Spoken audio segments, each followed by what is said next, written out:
Hello friends, நான் பிரதீப். இன்றைக்கான வீடியோவில் என்ன பற்றி பார்க்க போகிறோம்னா ஷேர் மார்க்கெட்டை பற்றி பார்க்கலாம். வாங்க வீடியோக்குள்ளே போகலாம். இப்போ நம்ம ஷேர்னால் என்னென்னு தெரிஞ்சுப்போம். ஷேர்னால் தமிழில் பங்கு. பங்குனா ஒரு பெரிய மூலதனத்தின் சிறிய கூறு தான் பங்கு. இப்போ எக்ஸாம்பிள், ஒரு லட்ச ரூபா கம்பெனி ஆரம்பிக்க போகிறீங்க. அதில் 50,000 நீங்கள் போட்டிங்க, மீதி 50,000 வேணும். அது ஒரு 100 ஷேரை ரெடி பண்ணணுன்னு முடிவு பண்ணிட்டீங்க.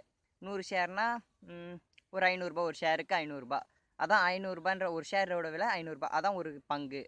அதே தான் ஒரு பங்கோட விலை 100 ரெடி பண்ணிங்க பார்த்தீங்களா, அந்த ஒரு பங்கு தான் ஷேர். சரி, வாங்க அடுத்தது பார்க்கலாம்.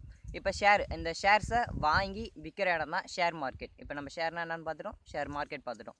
சரி, இப்போ நம்ம அதை எப்படி வாங்கிறது விற்கிறத பற்றி டீட்டெயிலாக. இந்த ஷேரை விற்பனை செய்கிறதுக்கு 2 இருக்குது, NSE and BSE, national stock exchange. அது வந்து தேசிய பங்குச்சந்தை. BSE Bombay stock exchange. இந்த பாம்பே ஸ்டாக் எக்ஸ்சேஞ்ச் பாம்பேல தான் இருக்குது, பேரில் இருக்க மாரி. என்எஸ்சிக்கு வந்து நிஃப்டின்னு சொல்லுவாங்க.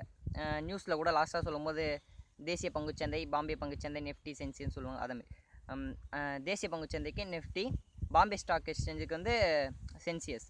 நிஃப்டினா நேஷ்னல் ப்ளஸ் 50. அதில் மொத்தம் 50 கம்பெனிகள், 50 அமைப்புகள், 5 அமைப்பு சார் கம்பெனிகள் இருக்குது. சென்சியஸில் 30 கம்பெனிகள் இருக்குது. அதுலேயும் அந்த 50 கம்பெனியில் ஐடி, ஃபார்மசி, எலக்ட்ரானிக்கல், அந்தமாரி எல்லா துறையும் சேர்ந்த கம்பெனிகள்லாம் இருக்கும். ஏன்னா இப்போ இந்த டைம், இப்போ கொரோனா டைம் இருக்கிறதால ஐடி கம்பெனிலாம் கொஞ்சம் லாஸில் இருக்குது. இந்த ஃபார்மசி கம்பெனிகள், மெடிக்கல் இதுக்கெலாம் அது கொஞ்சம் இதுவாக இருக்குது. அதனால் பேலன்ஸ் ஆகிற மாரி தான் அந்த நிஃப்டியும் சரி சென்செக்ஸும் சரி அவங்க கம்பெனிகளை பிரித்து வச்சுருக்காங்க. சரி, வாங்க அடுத்தது பார்க்கலாம். சரிடா, இந்த ஷேர்ஸை நான் எப்படி வாங்குறதுன்னு கேட்டிங்கன்னா, உங்களுக்கு அதுக்கு ஒரு பேங்க் அக்கௌண்ட் வேணும், அப்புறம் ட்ரேடிங் அக்கௌண்ட் வேணும், அப்புறம் டிமேட் அக்கௌண்ட் வேணும். அந்த ஷேர்ஸை பணமாக கன்வெர்ட் பண்ணி உங்கள் பேங்க்குக்கு மட்டும் ஒரு டிமேட் அக்கௌண்ட். இது 3த்தையும் இப்போ நிறைய பேங்க்கே தராங்க. அதனால் அது ரெடி பண்ணிட்டீங்கன்னா உங்களுக்கு ப்ராப்ளம் இல்லாமல் போயிடும்.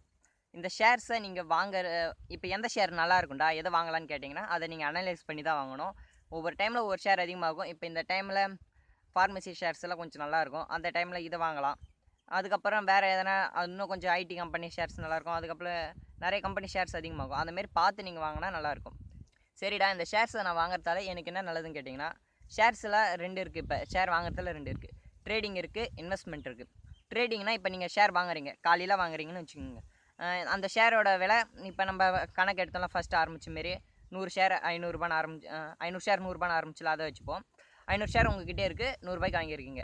அந்த 500 ஷேர் இப்போ அந்த கம்பெனி நல்லா லாபம் எடுக்குது, அதோட டிமாண்ட் அதிகமாகுது, அந்த ஷேர்ஸ்க்கான டிமாண்ட் அதிகமாகுது. இப்போ உங்கள்கிட்ட 500 ஷேர் இருக்குது, நீங்கள் காலைல ஷேர் வாங்குறீங்க.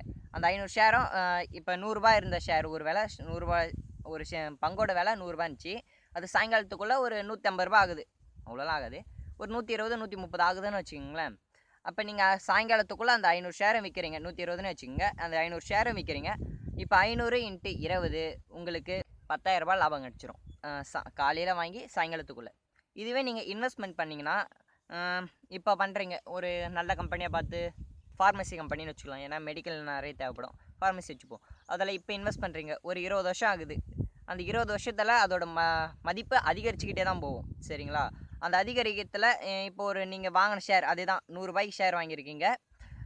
அந்த ஷேரை அந்த டைமில் விற்கும் போது அது ஒரு 1000 விற்றா கூட, 1000 2000 அப்படின்னு விற்றா கூட உங்களுக்கு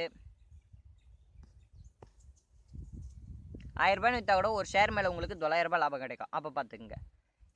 இதில் இருக்க நெகட்டிவ் என்னென்னா, இப்போ நீங்கள் காலையில் ஷேர் வாங்குறீங்க, ட்ரேடிங்லேயே பார்க்கலாம். நெகட்டிவ் ட்ரேடிங் காலைல ஷேர் வாங்குறீங்க, அந்த ஷேர் சாயங்காலம் விற்க போகிறீங்க. இப்போ அது அதிகரித்தா பரவாயில்ல, இப்போ அது குறைஞ்சிச்சுன்னா 100 வாங்குகிற ஷேர் 90 95 போகுதுன்னா உங்களுக்கு அது லாஸ். அது இங்கே காலைல வாங்கி சாயங்காலம் விற்கும் போது உங்களுக்கு ஒரு 95 போகுது, நீங்கள் அதெல்லாம் விற்றுடுறீங்க. உங்களுக்கு ஒரு ஷேர் மேலே 5 லாஸ் ஆகுது. அப்போ 500 ஷேர் மேலே 2500 லாஸ். காலையில் வாங்கி சாயங்காலம் விற்கிறதுக்குள்ளே உங்களுக்கு 2500 லாஸ் இது முடிவு போயிடும். இதுவே இன்வெஸ்ட்மெண்ட்டில் பார்த்தீங்கன்னா, நீங்கள் எதனா ஒரு கம்பெனியில் இப்போ இன்வெஸ்ட் பண்ணுறீங்க, இன்னும் ஒரு 10 வருஷம் 20 வருஷத்தில் அந்த கம்பெனி இல்லாமல் போயிடுச்சுன்னா, இப்போ கிங்ஃபிஷர் இந்த கம்பெனி இருந்துச்சுல, ஃப்ளைட் கம்பெனி, அந்தமாரி அதெல்லாம் காணாமல் போயிடுச்சுன்னா உங்களோட ஷேர் மொத்த அமௌண்ட்டும் வேஸ்ட்டாக போயிடும். சரிடா, இந்த ஷேர்ஸை நான் எப்படி வாங்குறதுன்னு கேட்டிங்கன்னா, நான் ஃபஸ்ட்டே சொன்னால பேங்க் அக்கௌண்ட்ஸ் ரெடி பண்ணிக்கோங்க. அப்புறம் இதுக்குன்னே தனியாக ப்ரோக்கர்ஸ் இருக்காங்க, ப்ரைவேட் ப்ரோக்கர்ஸ் இருக்காங்க, இல்லை கவர்மெண்ட்டில் அந்த பேங்க் ப்ரோக்கர்ஸ் இருக்காங்க. நீங்கள் ப்ரைவேட் ப்ரோக்கர்ஸ்க்கு போனீங்கன்னா கமிஷன் கொஞ்சம் கம்மியாக இருக்கும், 0.1 இருக்கும். அந்த இதுவில் நீங்கள் வாங்கிக்கலாம்.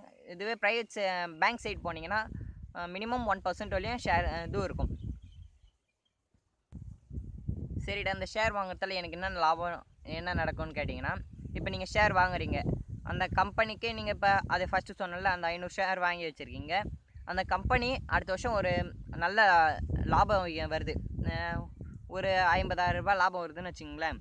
அந்த லாபத்தில் உங்களுக்கு அந்த ஷேருக்கு ஏற்ற மாரி பர்சன்டேஜ் போட்டு உங்களுக்கு லாபத்தில் ஈக்குவேட் கொடுப்பாங்க.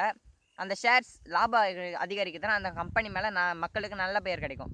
அந்த நல்ல பெயர் கிடச்சின்னா அந்த ஷேர்ஸ் மேலே உங்களுக்கு தேவை அதிகரிக்கும். அந்த ஷேர்ஸை நீங்கள் அந்த டைமில் விற்றீங்கன்னா அது கொஞ்சம் நல்லாயிருக்கும். இல்லைனா உங்களுக்கு அந்த லாபத்தில் லாபம் பணமாக தராமல் இன்னும் கொஞ்சம் ஷேர்ஸாக கொடுத்துருவாங்க. ஒரு கம்பெனியில் 51% மேலே உங்களோட ஷேர்ஸ் இருந்துச்சுன்னா நீங்கள் தான் அந்த கம்பெனியோட ஓனர். அதான் எல்லா இது ப்ரைவேட் கம்பெனி கவர்மெண்ட் கம்பெனிலாம் இப்படி தான் சொல்கிறாங்க, 51% குறையாமல் உங்கள் ஷேர்ஸ் இருக்கணும். சரி, இந்த வீடியோ உங்களுக்கு யூஸ்ஃபுல்லாக இருக்குன்னு நினைக்கிறேன். அடுத்த வீடியோவில் உங்களை மீட் பண்ணுற வரையும் பாய். இந்த வீடியோ பிடிச்சிருந்துச்சின்னா லைக் பண்ணுங்கள், கமெண்ட் பண்ணுங்கள், ஷேர் பண்ணுங்கள், மறக்காமல் சேனலுக்கு சப்ஸ்கிரைப் பண்ணுங்கள்.